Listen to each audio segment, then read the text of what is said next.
आपसे पूछा भी नहीं और कर्जा ले आए। अब वो तो वो जाने कर्जा ले आए कि उसका ब्याज भी नहीं दे सकते, तो कर्जा क्या दे सकेंगे। जब ये देखा कि ये भी सब खत्म हो गया, ये भी खत्म, तो फिर क्या हुआ कि चलो विदेशियों जल्दी भारत में अपना रुपया लेकर, डॉलर लेकर के वो तो दे दो किनारे, वहां बॉर्डर पर, यानी वहां पर जहां शुरू होता है अपना देश वहां, और तुम यहां अंदर का रुपया नोट वोट ले लो और यहां तुम आकर के पूंजी का विस्तार कर दो।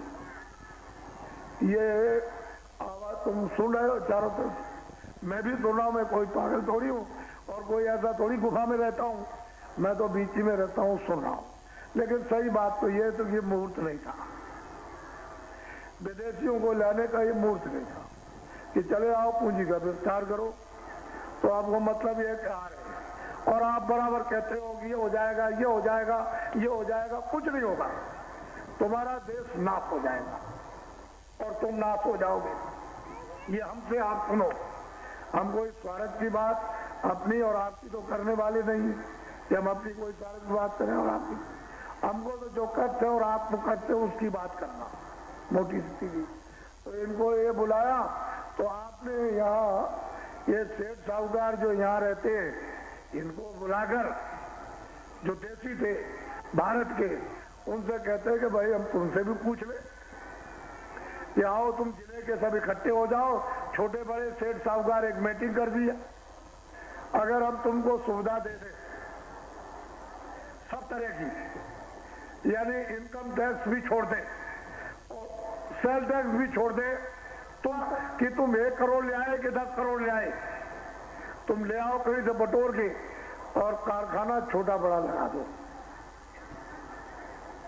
मोटी सी बात, छोटा बड़ा कारखाना। अभी हमारे पास समय है, छोटा बड़ा कारखाना लगा दीजिए। एक तो 10 महीने में छोटा और 14 महीने में बड़ा।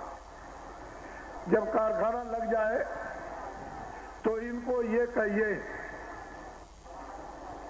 कि देखो मैं तुमको सब सुविधा देता हूं, अब तुम पर कोई इनकम टैक्स नहीं लगेगा और न कोई टैक्स सेल टैक्स लगेगा।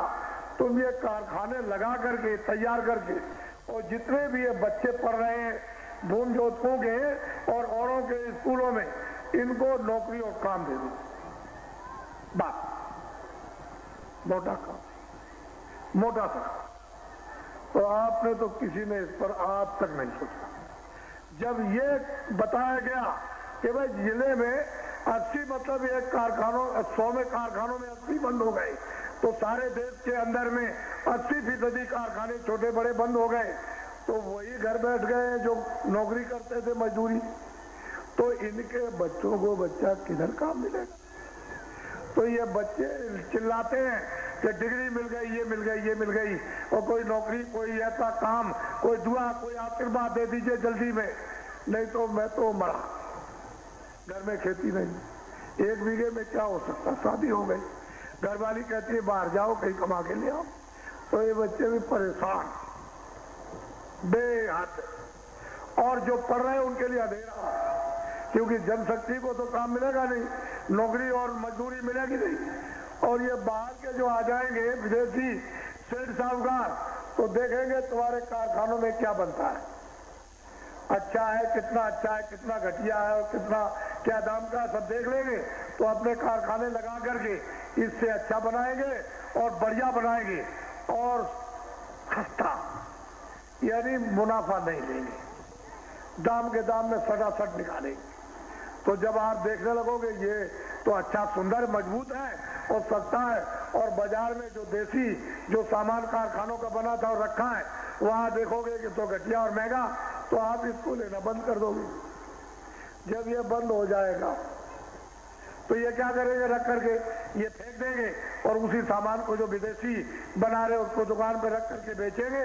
और जब देख लेंगे कि सामान सब चला गया और कारखाने आपके देसी छोटे बड़े बंद हो गए, तो भाई 1 साल 2 साल के अंदर बस पूरा कमा करके झाड़ लेंगे आप। क्या देर लगेगी उनको महंगा करने में, तुमको क्या पता रहेगा, कुछ नहीं रहेगा, बस सबके सब ऐसे। और नौकरी चाकरी किधर से मिलेगी, वहां तो कंप्यूटर है, वो करेगा। ये सुन रहे पढ़े लिखे बैठे, क्या करना पढ़ने लिख कर। जो आपको बताया जा रहा एक भी बात आप नहीं सुन रहे हो और बस उसको निकाल देते हो। ये आफत सब पर बरसने वाली है। ये विदेशी सेठ साहूकार कारखाना लगाने नहीं आ रहे हैं। ये विदेशी उन सेठ साहूकारों को यदि अपनी तरफ से भेज रहे हैं कि तुम भारत में जाकर चारों तरफ अपना अड्डा जमा लो,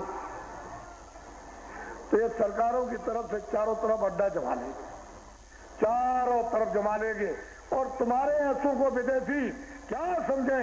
भारत के आदमी बहुत लालची, इतना लोभी और लालची है, वो फौरन अपने पैसे से बड़े बड़े पोस्ट वालों को फौरन खरीद लेंगे, तो ये आपका सारा देश फिर से गुलाम हो जाएगा, रहेगा यहाँ पर।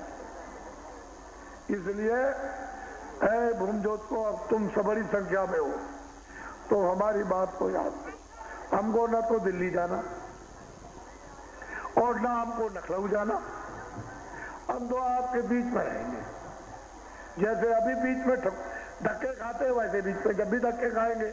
हम अगर तुमसे कहें कि हमको दिल्ली और हमको लखनऊ, तो 1000 जूता ये सिर पर मारना। लेकिन तुम अपनी बात तो सुन लो कम से कम कि तुम भूमजोत को हो। अरे तुम पर ये मुसीबत आई हुई है, तो बाबा जी ने जब ये सब अच्छी तरह से अध्ययन कर लिया और मतलब सोच लिया समझ लिया, तो खजाने का कोई नुकसान नहीं, पैसे का नहीं, किसी बैंक का कोई नुकसान नहीं, न खजाने को लेना न देना। मान लो आपने 20,000 आपने लोन लिया है, कर्जा लिया है और 40,000 दे दिया, 20,000 और बाकी है, तो वो जो बाकी है वो क्या है? ब्याज।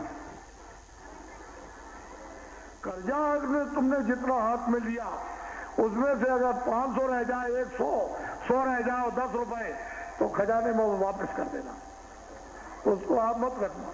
लेकिन उसके ऊपर जितना भी कर्जे पर ब्याज लगा हुआ, वो सारा का सारा ब्याज इन भूमजोतकों का हिंदुस्तान में एक तरफ से ट्रैक्टर से लेकर और जितने भी 10 रुपए तक का आपने लिया, उस भूमजोतक का सारा ब्याज माफ कर दिया जाएगा।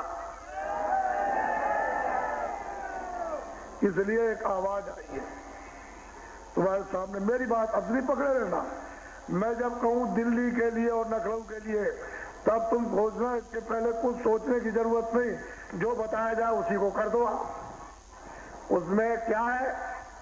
ये सब बिखर गए, वो मुसलमान, वो ये छोटे और वो अमीर, वो गरीब, और ये मतलब बंदूकधारी और गैर बंदूकधारी, 1 एकड़ का, 10 एकड़ का, 50 एकड़ का। अरे ये क्या कर दिया? नाश कर दिया अपने देश का।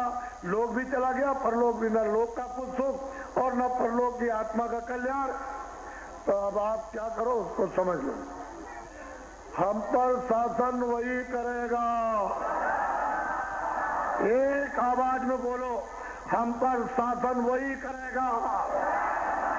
ऐसे नहीं, तुमको लखनऊ और दिल्ली में आवाज नहीं सुनानी है, तुमको अपने कष्टों की, अपनी वेदना की आवाज उस भगवान के पास पहुंचाओ। हम पर शासन वही करेगा जो ब्याज हमारा माफ करेगा, जो ब्याज हमारा माफ करेगा, वोट हमारा उसी पर गिरेगा। ए बच्चों बच्चियों, कोई चीटी की भी बुराई नहीं। अरे भाई तुम उठ जाओ, तुम कर दो, तुम उठ जाओ, तुम कर दो। प्रधान में शक्ति हो, प्रधान कर दे, सरपंच में शक्ति, सरपंच, ब्लॉक प्रमुख में, डिस्ट्रिक्ट बोर्ड के चेयरमैन में वो कर दे, कोई एमएलए कर दे, एमपी कर दे, कोई मिनिस्टर, अगर कोई भी एक काम कर दे तो मैं तो उसको जस दिलवा दूं। कोई करे, इसमें हिंदू मुसलमान कोई किसी की बात नहीं, कोई करो। आप ये नहीं कह सकते हो चीटी की भी बुराई, चीटी की भी बुराई। इसी का अभी आपने सुना था अपने इलाहाबाद में चारों तरफ और तमाम जिलों में और तमाम देश में कि भूमजोतकों का एक यानी मतलब यह है कि ब्याज माफी का भूमि पूजन वो होने जा रहा है 6 जुलाई से 15 जुलाई तक। तो वो शोभा यात्रा जो लखनऊ से निकली और 35 किलोमीटर निगवाट उस मैदान में जब वहां पहुंची तो सब पार्टियों के लोग और सभी धार्मिक संस्थाओं के लोग इस तरह से मिलकर के भी अगर काम करें तो इस तरह का करोड़ों का जमघट नहीं कर सकते। मैं आपका पक्का सेवक हूं, मेरी तरफ देखो, पक्का सेवक, मैं आपका असली हूं सेवादार, मैं नकली नहीं हूं। वो आपने सुना अच्छी तरह से और आप आज भी अफसोस कर रहे हो कि मैं नहीं पहुंच सका और मैं भूल गया था और काम में लग गया था, लेकिन आपको डंडोरा पीटा और तुरंत उसके बाद जन्माष्टमी पर राजस्थान में भूम ज्योतकों का एक बहुत बड़ा हुआ कार्यक्रम और उसमें लोगों ने देखा। और अभी आपके मथुरा में 2 और 3 दिसंबर को भूम ज्योतक सम्मेलन हुआ, जिसमें यानी 7 दिन के अंदर में आना जाना करोड़ों आदमियों के यानी समक्ष है, एक आवाज से यानी इन्होंने अपना प्रस्ताव यानी पास किया। सबने, वो प्रधान हो, सरपंच हो, ब्लॉक प्रमुख हो, ये और भूम ज्योतक की हिंदू